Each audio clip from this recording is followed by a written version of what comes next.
Ah, il y a un téléphone qui sonne. C'est n'importe quoi ce soir. C'est pas le mien, mais effectivement, 3 pour le prix d'un ce soir. Ce sont 3 célèbres inconnus que je vais vous présenter. Vous en avez un en photo ici. Bon, non, c'est pas Marthe Clos, hein, je vous rassure tout de suite, ou alors Marthe Duhomme. Mais voilà, Flo a illustré effectivement. Alors, et devinez quoi, Oh décidément. oui. Ils sont tous en rapport, ces 3 célèbres inconnus, avec le second tour de la présidentielle. Et donc, je vous demandais tout d'abord, connaissez-vous Marthe Clos? Alors, Marthe, effectivement, je sais pas, Marco, pardon, Flo aussi, voilà, si tu as cette petite photo, merci. Ah, attends, parce qu'elle est, elle est pas encore bien mais mise. c'est pas grave, tu vas nous la remettre, effectivement. Oui, enfin, fais Marthe, gaffe à comment pour tu dis ceux ça. qui ont pour ceux qui ont la vidéo, ce ne sont pas les mecs baraques qui sont prêts à vous sauter dessus. Voilà, ce ne sont pas ces vigiles, hein, c'est la petite dame, la deuxième à gauche, là, avec ses petits cheveux. Et donc, Marthe Clos est entourée sur cette photo de ses collègues du conseil municipal, car Marthe est la maire de la commune de Lourdios-Icher, Ah, 136 habitants. Et Lourdios. oui, et là, ça s'illumine dans vos têtes. Vous savez tous, évidemment, à qui je vais faire référence. 136 habitants, commune des Pyrénées-Atlantiques. Et c'est la ville de Jean Jean Lassalle. Lassalle. Et oui, elle a bénéficié en quelque sorte du non-cumul des mandats, cette chère Marthe, qui a fait. J'ai pas vu ce que tu avais mis sur la Non, parce vidéo, que je prépare. j'ai vu un truc passer. Non, parce que je dois rajouter une photo que tu m'as envoyée juste avant l'émission. Et Ah, en fait, c'est d'accord. Elon Musk qui est apparu. D'accord. Il a pris. Elon Musk il a dans le envahi. village de Jean Castex, ça donnerait quand même. Il a racheté cette émission. Non, pas encore. On en parlera après. Non, il a racheté la commune par contre. De Lourdios si cher. Pour une bouchée de pain.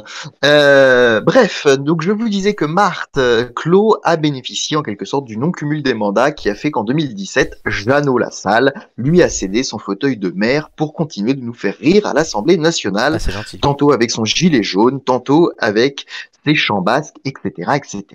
Alors pourquoi vous parlez d'elle? Non pas parce qu'elle est retraitée de l'enseignement et que Marc est là ce soir, mais bien parce que le week-end dernier, Jean Lassalle nous a encore honoré d'une petite frasque dont il a désormais l'habitude.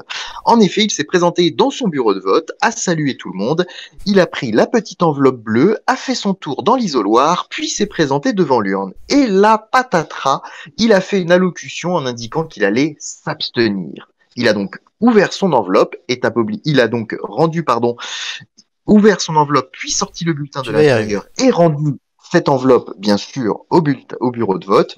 C'est obligatoire puisque vous ne pouvez pas garder l'enveloppe, hein, personne ne peut repartir du bureau avec son enveloppe sous le coude. C'est normal. Puis il s'en est allé sous le préau de l'école. Le Conseil constitutionnel a d'ailleurs été saisi de cette affaire et a rendu son verdict hier puisqu'il est le juge de cette élection. Et il devait déterminer si cette prise de position politique à l'intérieur d'un bureau de vote n'avait pas enfreint les règles du code électoral, ce qui fut le cas puisque les voix des électeurs de la commune de cette chère Marthe ont été supprimées à cause de cette altération du scrutin. Jean Lassalle s'en est excusé auprès des électeurs. Très bien. Alors ensuite, mais on a qui? Une fois qu'on a parlé de Jean Lassalle, revenons à nos célèbres inconnus, car je ne vous ferai pas l'enfance de considérer que Jean Lassalle fait partie de cette catégorie. Non. Et donc nous avons Charles Saint-Vanne. Alors Charles Saint-Vanne, je vérifie mes petites photos. Ce n'est pas le monsieur que tu avais illustré, mais c'est bien ce monsieur qui est là. Voilà, c'est ça. Mais oui, Charles est là, Charles Saint-Vanne. Ce nom vous dit peut-être quelque chose. En tout cas, il disait rien à Flo, a priori. Peut-être parce que son nom est rigolo, hein, Vanne pourri. C'est penché à Papy Brossard, mais. Ou bien parce qu'il vous rappelle. Non, c'est pas Papy Brossard. Ou bien parce que... Oui, j'essaye. Ou bien parce qu'il vous rappelle ce sentiment de fatigue quand vous vous dites je suis vanné. Bref, regarde le mec, il arrive pas à ouvrir les yeux. Ouais, il a un œil qui dit ouais, je sais pas, là, il s'est fait flasher là, il est pas bon. Non, rien à voir. Restons en politique, les gars. Restons focus sur la politique et sur le sujet des élections, car Charles Saint-Vanne est le maire de Orne, à ne pas confondre avec le département. Monsieur Saint-Vanne, s'il te plaît. Donc il est maire d'Orne depuis 2008. C'est un ancien ouvrier. Ah, Cette commune de la Meuse, et oui, Orne dans la super. Meuse, s'est illustré pour avoir voté à 100% pour Marine Le Pen au second tour de l'élection. Quand Facho. on vous dit que, eh oui, quand on vous dit que le vote est secret, bah, il y a des fois, ça marche pas. 10 électeurs inscrits, 30% d'abstention. Les 7 votants ont voté Rassemblement National, n'accordant aucune voix à Emmanuel Macron. Et D'accord. vous savez quoi? Ils sont récidivistes à Orne, puisqu'en 2017, déjà, Emmanuel Macron n'avait reçu aucune des voix au second tour. 7 électeurs s'étaient alors déplacés, 6 avaient voté pour Marine Le Pen et 1 vote blanc.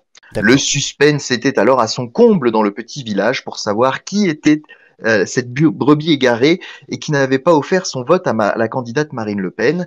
L'histoire ne nous dit pas ce que Charles Saint-Vanne avait alors voté, mais en tout cas à Orne, les vannes sont grandes ouvertes pour Marine Le Pen. Et alors, En tout Simon, cas, et heureusement que le vote noir n'existe pas. ça c'est Koh-Lanta. Simon Venturini. Oui, notre périple se poursuit et se termine avec Simone Venturini, Alors ça, c'est un aventurier, ça. retraité. Ça, c'est sûr. Non, non, oui, Ça, vous c'est un le traitez aventurier bien. qui part vivre dans la forêt en Dordogne. Qui Ça, fait c'est- Pékin Express. Eh ben, on n'est pas très loin, retraité et maire régionaliste d'Alzey en Haute-Corse Ah depuis 2014. Hommage rendu à Doumé ce soir. Point commun avec la ville précédente, aucune voix pour Emmanuel Macron au second tour dimanche. Facho. Mais cette fois-ci, aucune non plus pour son adversaire Marine Le Pen. Ah, pardon. Zéro vote exprimé. Avec 97,06% d'abstention, le bureau de vote des 34 électeurs inscrits a constaté un seul vote nul. Il faut dire qu'au premier tour, les voix, Ah, c'est il faut horrible. dire qu'au premier tour, les voix C'est s'étaient incroyable. quand partagées. même. Et oui, T'imagines, il y a un mec qui s'est déplacé sur toute la journée, il a voté nul, quoi. C'est c'est ça. Il faut dire qu'au Non, mais s'il faut, en fait, il avait juste du chocolat sur la main, il a voulu voter quelqu'un et voilà. Oui, puis bon, vu que de toute façon c'était le seul à avoir voté, on aurait su pour qui il avait voté. Ah, Il faut dire qu'au on premier tour, saura les jamais. voix s'étaient partagées. Ben oui, oui. Les voix s'étaient partagées au premier tour de la manière suivante. Jean Lassalle, 2 voix. Nicolas Dupont-Aignan, 2 voix. Éric Zemmour, 1 voix. Jean-Luc Mélenchon, 1 voix. Et Yannick Jadot, 1 voix. Ah. L'avantage, c'est que le dépouillement a dû être rapide. Le bureau de vote aura sans doute passé plus de temps à se demander dans quelle catégorie ce vote nul entrait. On dénombre une dizaine de catégories sur les documents officiels des élections. C'est vrai. Quand on sait qu'un bureau de vote est généralement tenu par les habitants de la commune et qu'il faut des gens pour dépouiller, il y avait sans doute plus de personnes dans le bureau de vote que de votants. Et Simon Venturini, ah oui, Simon Les mecs, Venturini ils tiennent a le bureau de vote, ils ont pas voté. Simon Venturini a déclaré d'ailleurs, ce n'est pas un caprice, ça il l'a dit aux Parisiens, Ouais. ou encore la journée a été longue, heureusement les gens sont venus discuter, on a passé un moment de la journée ensemble, même si personne n'a voté, reconnaît l'élu nationaliste. Donc Et voilà, ouais, on compatit. très Il y a bien. Oui, Pascal, il a voté nul. Je propose qu'on le brûle. On compatit donc avec eux et surtout on remercie ces 3 célèbres inconnus de nous donner des anecdotes de leur ville rebelle. Ce sont un peu les 3 mousquetaires du second tour. C'est vrai. Ah oui, mais là ça va être moins drôle parce qu'on a une breaking news ce soir dans l'univers des célèbres inconnus avec cette information reçue cette semaine par notre service Mémoire et Hommage, Ah oui, présidé d'ailleurs par toi. notre cher Romain. Et oui, après Jean-Pierre Pernaut, c'est Sandrine Leclerc qui est décédée cette semaine. Sandrine Leclerc était à la Nouvelle-Aquitaine ce que Jean-Jacques Cross est à l'Île-de-France. La figure régionale du journalisme, présentatrice du 12-13 et du 19-20 Poitou-Charentes, avant de devenir rédactrice en chef à Limoges puis Bordeaux. Elle nous a quittés à 49 ans des suites d'une maladie. Le site web de France 3 Nouvelle-Aquitaine nous relate cette anecdote. C'est un dimanche de début de printemps, la neige tombe abondamment à Poitiers. À son bureau, où elle écrit le journal de la mi-journée, Sandrine Leclerc s'exclame « Et si on faisait le journal dehors dans la neige ?» Aussitôt dit, aussitôt fait, à la machine à café où une partie de l'équipe termine sa pause, l'enthousiasme de Sandrine mobilise. Tout le monde a donné un coup de main, se souvient Thierry Cormeret, monteur à la rédaction de Poitiers. Il fallait tirer tous les câbles, fibres et sons jusqu'à la régie où on improvisait un plateau en extérieur sur le parking. Nous avons donc ce soir une pensée pour elle et pour elle non, elle est morte, mais pour sa famille et ses collègues. Florian Ringuedet, lui aussi, à France 3 Nouvelle-Aquitaine, doit être bien triste ce soir. Très bien. Merci Nicolas. Toutes nos pensées pour Sandrine. Et on espère quand même que Wishline Delia, elle, reste vivante. Parce que si elle meurt, Carole Ponvert, on fait une émission spéciale. Je vous l'annonce.